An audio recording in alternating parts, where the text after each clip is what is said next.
Hello, ladies and gentlemen. As always, I'm your host, AirsoftAL, and I am back, ladies and gentlemen. That's right. After my cat decided to water my... I had to go a few months without a proper editing laptop. Now I have one, and it's a gateway laptop with only 64 gigabytes of memory, but hey, that's okay. That's what flash drives and SD cards are for, because of course they can do that. But either way, though, back to the actual topic at hand. The thumbnail of the video that you've been seeing right now. Until things are back to normal and I can actually have a proper intro and things like that, there's going to be no intro for a while unless I basically was lazy and went with the old intro that I just downloaded from an old video and all that good jazz. But either way, though, back to what it actually is, and what it is right now is this.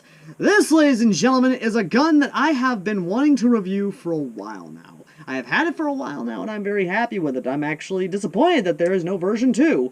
Ladies and gentlemen, before I continue, how do you like the new background? The new background, of course, is a gun rack with the California flag, which hopefully is going to be replaced with the new California Republic flag, all that good jazz, but either way, though. I'm procrastinating, ladies and gentlemen. For today, the gun we are talking about is this. This, for those of you who are not in the know, is the TAC-6. The TAC-6 is a woefully underrated gun that I'm very disappointed is underrated. This gun is... It's amazing. It's actually really good. It works. The suppressor actually works, and you can get this for $20, and I can assure you we will be doing a video on this in the future, but not today. Today we are talking about just the gun itself. And I just pulled out the barrel. So what is this exactly? This is, of course, the TAC-6 non-blowback rifle for sub $100. And it's amazing. It really is. So what is this exactly? This is ASG's reimagining of the Beretta carbine. You can see heavy inspirations of the original Beretta carbine, but the big thing is that this is a reimagining. Now the paint job you're seeing on this, which by the way, let me go ahead and lower the lighting a bit so you can actually see it just a little better. I painted this myself. I went with the brown that you can see here. I went with the green you can see. So the gun itself is actually really nice, really awesome, really amazing. I just cannot stress how amazing this is. And this is a 3D printer's wet dream, but we'll get to that in the later half of the video. But what about the gun itself? The gun is actually really light, somewhat balanced. It comes with a very nice bipod that actually is very solid, very stable, has a 5-position, from what I'm seeing, a 5-position, and you can actually lock it into place. You can do a lot with it. It is very good, fits on all standard Picatinny, and I have ran this on other guns just to test it out. It is a non-blowback, has a standard non-blowback style safety, and when fired, it actually is a little loud. Very loud, actually. The magazines it does come with are wholly proprietary and not your standard non-blowback magazines, which is a woefully missed opportunity, in my opinion, for cross-compatibility of magazines. But I fully get ASG wants you to actually use their magazines and not the standard stick mags that you actually see in Airsoft. The sights that it does come with, and this is something I think a lot of people have missed on this, is that these sights you're seeing, these iron sights, besides the obvious fiber optic, these are Scorpion Evo iron sights. This is the updated version, not the 2015-2016 version. The 2015-2016 version had no hop-up to speak of. This one has fixed hop-up and is proprietarily meant to be fired with .25 BBs, which we will have 2 magazines worth of BBs that we're going to be trying out. One magazine will be loaded .2s and one magazine will be loaded .25s. The big thing about this is that it's not only lightweight, it's customizable, it is just... I cannot gush how good this is. The butt pad here is actually rubber, and you can remove the butt pad. The body is all polymer, and the barrel is metal. The monolithic rail you see up here is metal. The lower half right here is polymer, but it does have a built-in laser sight, laser that actually is usable. You can actually visibly see that laser. That's actually really cool that the laser is visible, and it actually is a good laser, not a cheap laser that you see on other... Yeah. But the big thing I really do, a lot of you probably seeing are these right here. You're thinking these are like M-LOK. They're not, and that's another big disappointment. I think they should actually update this for M-LOK, because M-LOK can be used, should be used on this. The flash hider up here is all polymer, and it is orange. I painted this black because having bright orange right here, yeah. But if you really want to, you can actually remove the barrel here, and this actually is the barrel itself. This is the monolithic barrel. You can actually do it like this and have this effect. You hear that? If you want to have that if you want the inner barrel stabilized, I'd recommend you keep that on there. Speaking of which, you can remove this, by the way. Yeah, you can remove this. And the cool part is that this is threaded. This is legitimately threaded, and you can put this on other gas blowback guns. I've put it on a Deagle before, and you've seen the video of me putting it on the Deagle, but I'll do it on this one too in case you've missed it. But the sad part is that the inner barrel itself, that's how long the inner barrel is. That is a short inner barrel. But you can leave it like this and just have a cute little, loud, yeah, you get what I'm saying. This opens a world of possibilities. But a lot of people have actually modified these barrels to where they've been cut down so you can have a sort of compact little SBR of sorts. But we'll get to that later on in the video. A lot of people have been actually miscategorizing this as a sniper rifle. It's not a sniper rifle. It is, in my opinion, it's a scout rifle. We'll get into that a little more. But things I'm a little disappointed in. What they could have done a little bit more, because in the box, you actually do get a sling set. So you can actually put a sling on this. I'm not going to. I'm probably just going to use a Picatinny style sling setup. The other thing I'm a little disappointed in is that they could have done a lot more. That's just my opinion, though. They could have done a lot more with this. I really am sad they could have done a lot more with it. But again, one of those things. Outside of that, the way you get the CO2 in this is actually really simple.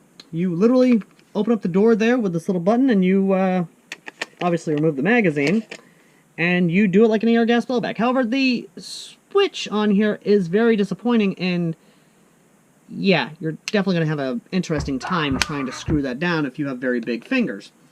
Now, the way the magazine works, I actually do like it, because the way it works is you pull down this little tab here, put it all the way down, and bring it to that position there.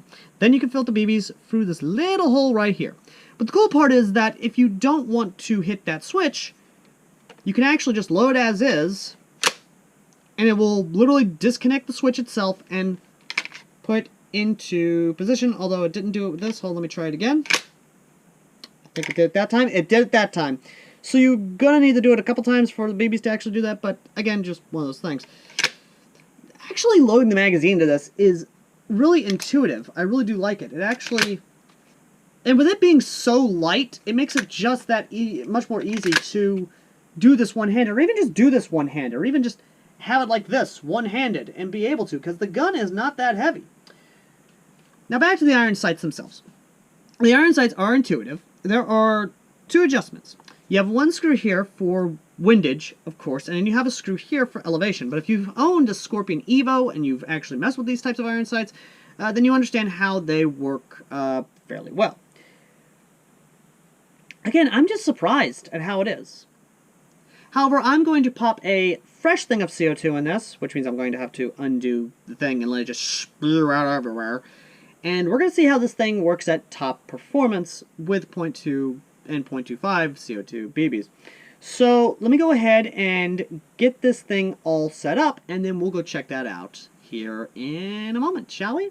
I've got everything set up just fine. We've got a new 12-gram CO2 cartridge in this, and we have 6 shots of Black Ops 0.2 BBs. And let's go ahead and load her up. So, let's see what the first spout of CO2 does for us. Error.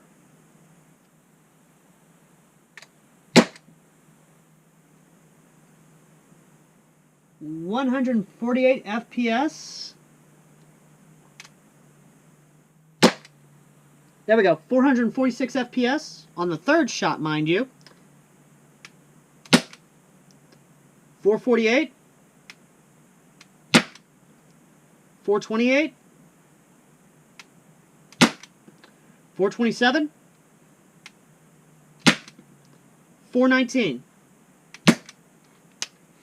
So, the first three spouts are extremely high, mind you, but they start gradually going down as the CO2 goes out, which is actually pretty normal.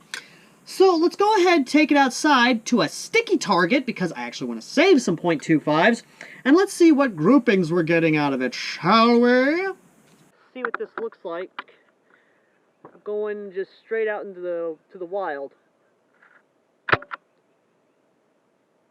Okay, that just fell short. Let's try that again. Wow, okay, so let's try and go for the bullseye again.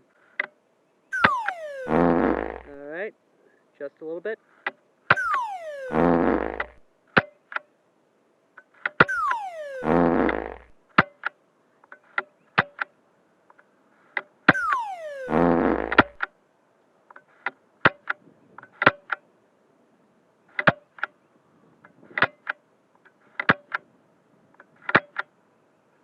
Adjusting again.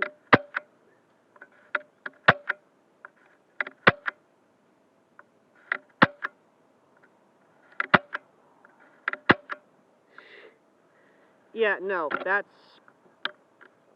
not hitting anything, folks. Alright, so we have this sort of Mac setup going on. I've got this on the bipod so I can actually fully enjoy the this thing is actually very stable and is actually really nice. Now, I am going to give you an audible difference between the non-can and having the ASG can on it. So we're going to actually get you guys down range here in a bit, and I'm going to shoot over the camera, so that way you guys can actually hear the audible difference. But until then, let's just go ahead and use the .2 magazine, because I do have this load. I have two magazines, one load of .25, one load of .2s, because it does recommend you use .25s and .28s, but I want to see what performance we actually get out of the .25s. So I am going to load this up, .2s first. Let's go ahead and get the run cam on. There we go. Alright, got the safety off, and I actually want to shoot into the distance right here and see exactly how far out she gets. So, there we go, and firing. That just went, you can see it, I know you can see it.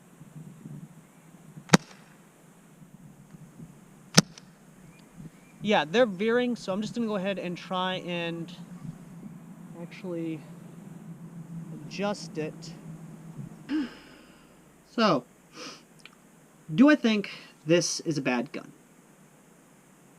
No, not really.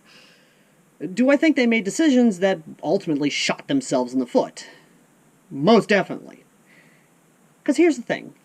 There are a lot of things that they could do to improve this, and one of those things they could have done to improve is the internals. Because once you take this thing apart...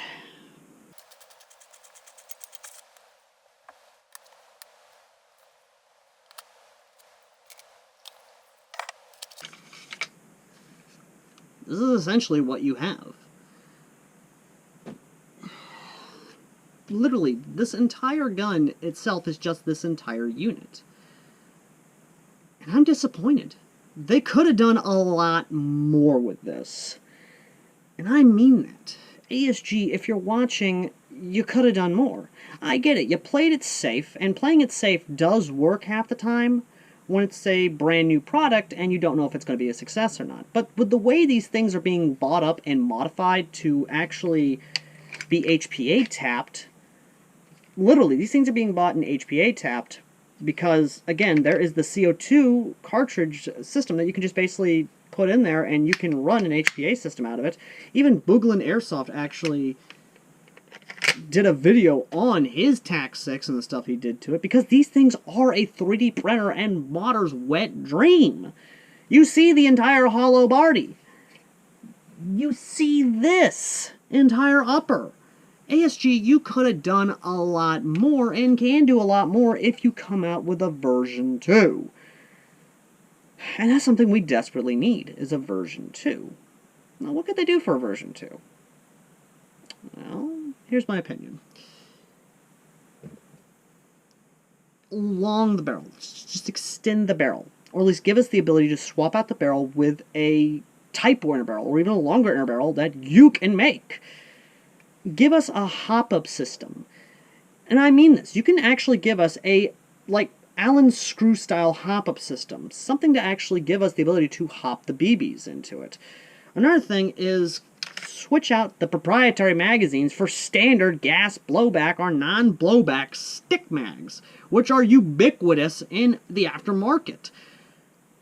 I get it, these are really good, and I do love the locking notch, I do love the ability to load the BBs in the back. I get it, you wanted to make a magazine wholly proprietary specifically for this, but you could do a lot more. And even then, you could make a gas blowback. And here's what I mean, folks. They could do a gas blowback version of this. How, you may ask? Right off the wind gun system. Don't know what the wind gun system is? Let me show you. This is the wind gun M87 Archer. I did a review on this a long time ago. This is the wind gun magazine system, which basically puts the entire unit in the magazine and gives you not only a non-blowback gas consumption, but also gives you the ability to basically cut down on manufacturing cost, because you put the entire unit in the magazine. And you basically can make the gun just that much more better because, again, the entire unit is there and the hammer literally has to strike a firing pin to engage the actual system. It's ingenious! And it works! Wind Gun has been doing this system since forever, since their inception. ASG, you could do the exact same thing. Because this is basically based off of a Beretta. They even have Beretta M9s that work off the same magazine system. You could do that. You could make this entire thing gas blowback. Give us that ability to have a gas blowback carbine, but cut down on cost, because this little thing right here costs $80. Even sub $90. I'm not joking on that. Go check out my review on this, and you can see this thing in action. It is a fun race gun. Even the real steel's good. Considering the price tag for a 22. And this is one of the few 22 replica airsoft guns we have in the sport. But it runs off of an ingenious system that works. If I need to bring up another example of a version 2 gas gun in the sport that is actually sub-affordable, the Hater revolver. It had a version 1 with no hop-up, and then they came out with a version 2 with hop-up. And what did they do with the hop-up? They just gave you a little Allen screw to screw down into the actual fucking barrel. ASG, you're a good company. You come up with a lot of good stuff. But for the love of God, and Gun Jesus himself, could you just give us a version 2? I don't care if it still takes the proprietary stick mags. Give us one with hop-up. Hell, give us one with the wind gun style gas blowback system, where we still have the non-blowback functionality, but you give us a gas blowback system to give us that feeling of a reciprocating bolt. I'm not asking for much. I'm just asking for a version 2 of this underrated gun, because dear God is it underrated.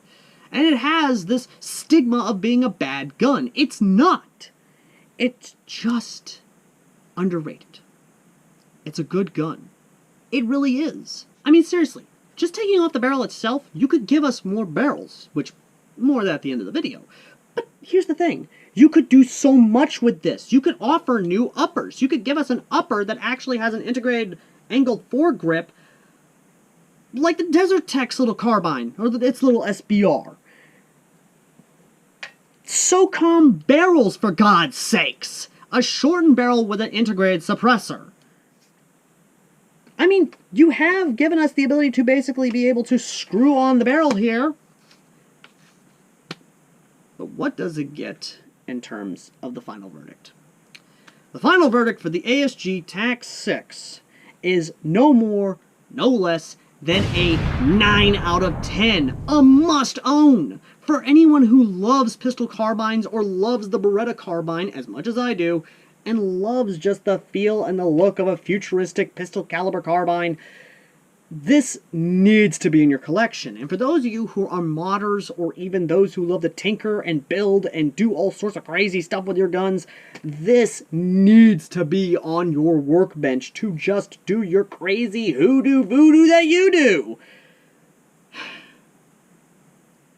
And for the price tag it's asking for, even with the suppressor being 20 bucks, and yes, for anyone who's going to ask, hey, does it come with its own thing? Yes, it does. A review on this in a later fucking date. This needs more love and more attention than it's getting. And I can only hope this video starts a new wave to get ASG to re-release these things in a version 2 configuration with a hop-up, and maybe reconfigure the body to be M-LOK. Because M-LOK is the future, and dear God, these things look like M-LOK. They need to be M-LOK. ASG, give us some M-LOK, goddammit! I've spoken my piece. But do not worry, ladies and gentlemen. For I myself am actually going to be working with some awesome guys to actually come out with Type Warrior barrels, a soak augmenter barrel, and even uppers for the TAC-6. And I can assure you, updates will be made at a later date when those things come to fruition. So, ladies and gentlemen, as always, I've been your host, AirsoftAL, the common man's airsofter who reviews criminally underrated gas carbines, because we need to make people realize there's more than just the knobberage guns. And as always, ladies and gentlemen, would you kindly consider liking and subscribing, commenting, and give this video some love or hate if your last name is Sneed, and would you kindly consider donating to our PayPal? Because it's folks like you that actually made getting this possible, and I couldn't thank you enough. Till next time, ladies and gentlemen, I've been AirsoftAL, and I will see you lovely, lovely people in the next video. Till next time, peace.